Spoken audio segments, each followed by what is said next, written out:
Hey fellow gardeners, welcome back to my channel. Today, we're going to explore a powerful tool in organic gardening, homemade pesticides. With the right ingredients and techniques, you can keep your garden thriving without harsh chemicals. Let's dive into making a fantastic pesticide using baking soda and shampoo. Ingredients and method. To make this pesticide, you'll need teaspoon baking soda, teaspoon mild shampoo, preferably biodegradable, liter water. Benefits. This homemade pesticide is a game changer for gardeners. It's eco-friendly, cost effective and gentle on plants. Baking soda helps control fungal diseases like powdery mildew, while shampoo acts as a surfactant, making the solution stick to leaves.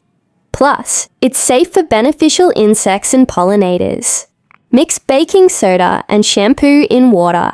Stir well until the baking soda dissolves completely. Pour the mixture into a spray bottle.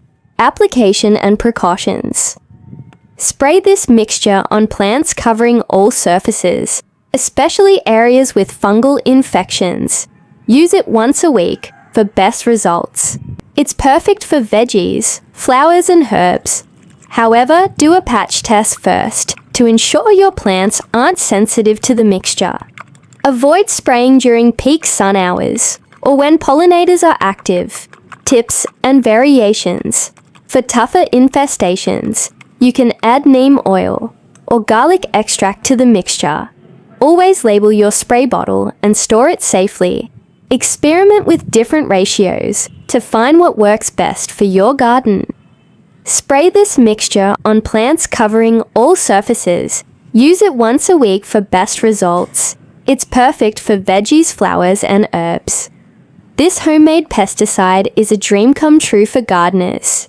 It's eco-friendly, cost effective and gentle on plants. Baking soda helps control fungal diseases, while shampoo acts as a surfactant, making it stick to leaves. Homemade pesticides. Say goodbye to harsh chemicals and hello to a healthier garden. Thanks for watching. Give it a try and let me know how it works for you. Happy gardening. Thanks for watching. Give it a try and let me know how it works for you. Share your experiences and tips in the comments below.